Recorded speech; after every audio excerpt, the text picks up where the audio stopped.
Okay, so it's 2023, new year, new possibilities, and like a lot of people, maybe you have a New Year's resolution, who knows? Actually, I got this idea 3 months ago. I was out hiking, eating a lot of food in China together with some friends. They told me they have a bet to lose weight. So I figured, why not just summarize some of the things that I do personally to stay in shape. So here I'm gonna give you 10 tips of what I do. So these are a bit in a random order, but the first one I really thought of is to stay active. And what do I mean by that? Well, for me, it basically means getting around 10,000 steps per day. So even if I'm on vacation, like in this case hiking, I try to get up and walk a lot. And if I can't walk, maybe I bike or go down on the treadmill. It's like cold outside here in China right now. So basically getting some sort of exercise in, and I think walking is definitely one of the best ones. But of course, going to the gym or something else, exercise that you like, is another option you can do. So since we're talking about training or moving, of course, doing more formal exercise is another obvious one. So basically today I went to the gym earlier. So I try to do strength exercise, basically going to the gym so I get stronger, because basically then you can increase your metabolism. So you actually can eat more without doing anything, because your body basically needs to maintain the muscle you have. Then you burn more calories and then you can eat more food, which is amazing. So since we're in the topic of food, the third tip I have is to eat mostly unprocessed whole foods. So of course I like to eat, go out and enjoy a lot of good stuff, especially here in China. But basically I follow the 80-20 principle. So you could say 80% of the time I try to eat healthy, unprocessed food. So I typically cook my breakfast or dinner, and just before actually recording this I had a bit of a snack. I've been living in Asia for a long time, so I had like some tofu, some pickles like kimchi, sauerkraut, that's more German, but kind of healthy stuff, a little bit just natural olive oil on top, for an example. I don't go to like McDonald's or buy a pizza 99% of the time. You can do it as well, but mostly keep track of what you eat, as few ingredients as possible, basically natural stuff. Okay, next one. Of course, cardio, you can't avoid that one. Basically, I used to run a lot and be outside hiking and stuff, but I feel as I get a little bit older, I get more tired if I do that. So actually, I don't run that much. I'm more like walk outside, like I mentioned, and maybe you can walk on the treadmill or something. So I maybe only run like once or twice per week, but of course you can do that. I think just moving is good for you and good for your heart as well. So getting the steps in, moving. If you like cardio, high intensity stuff, of course you can do that. I personally don't do it all the time, but that's of course one good way. Okay, so if you've been doing all of those other things that I mentioned, basically try to listen to your body. Do I really feel hungry right now, or am I just kind of bored because I've been sitting inside? Because if you eat mostly natural food, so not pizza and burgers and stuff like that, pasta, you actually can feel when your body starts to get hungry. This is something you maybe don't think about if you eat a lot of processed stuff, but when you start eating a lot of whole foods, you actually get full, because it's really a lot of volume and fiber and natural ingredients. So if there is some natural fats in there, especially protein, you tend to feel full, and then there's no cravings anymore actually, and especially if you avoid the sugar. So that brings me to the next one. Avoiding mostly sugar, especially added sugar. Of course, fruits are great, and a little bit of sugar in the natural form. It's a carbohydrate, it's not bad, but you can avoid this kind of blood sugar spikes. So personally, I try to avoid mostly that.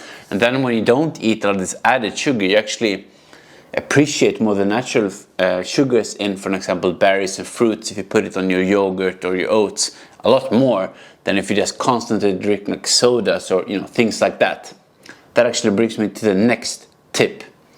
Don't drink your calories. So I have a Coke here, for an example, but it's a Coke Zero, and there's a lot of opinions if that's good or not, but at least it doesn't have any sugar, so no calories. But also if you buy coffee or other drinks outside, they put a lot of sugar and milk inside. That's a lot of calories that add up. So I prefer to drink black coffee. I used to never do that when I was younger, but then I realized it's kind of unnecessary. So I took that away, black coffee, and no calories in the sodas. That also means cutting out alcohol, at least mostly. Of course, you don't have to skip it totally, but it's a lot of calories in alcohol. So just think about that. It could be easily a few hundred per drink. So if you drink 10, that's a lot. if you cut them out, you can eat great food instead. So that's what I prefer now. I've had some other times as well, but that's just my personal tip what I do right now. So since we're talking about cutting things out, let's talk about what you should not cut out. Protein. Protein is really important. It's one of the essential macronutrients. You basically need fats and protein. You actually don't need carbs. You can get good energy from it, but protein and fat you really need. And a lot of people eat, I would say, too little protein. There are guidelines for this. I'm not going to go into details, but if you start looking into actually how much or how little protein you eat, you probably can easily double or triple it. That's basically what I did sort of 3 years ago when I really got into it. So I would say, for each meal, if you eat 3 meals a day or 4, make sure you have kind of a fist size-wise of protein. Of course, there's different amounts of protein and fats depending if it's steak or fish or eggs, but just make sure you have something in there so you don't eat like just a whole bowl of pasta or rice with basically no protein.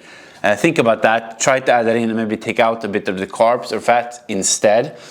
So that's one tip. More protein. There are guidelines saying like 1 to 1.6 grams of protein per kilo of body weight, but I can leave that to a separate video perhaps. So then when you're actually doing all of these things, how do you make sure that you actually grow? Well, in the gym or if you're lifting weights, make sure that you progressively overload, basically push your body more and more. So you keep track of your weights, and I would say actually keep track of your own weight as well if you want to lose or gain weight, but that's kind of a separate topic. But if you want to get stronger so you can eat more, make sure that in the gym you, for example, write down what you're lifting in terms of sets and reps, and you increase that over time.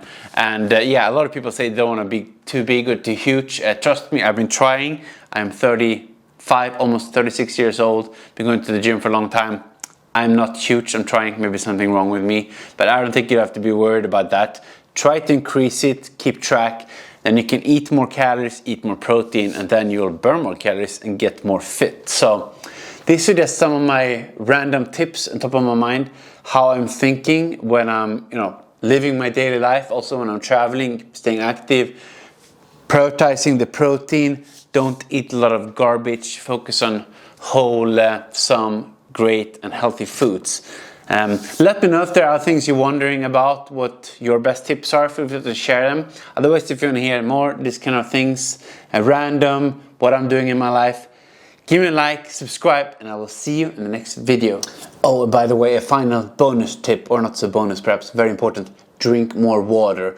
Or if you really want to, you can have some no sugar drinks, but stay hydrated, people, very important for you. You don't want to get your water levels too low. So yeah, keep that in mind.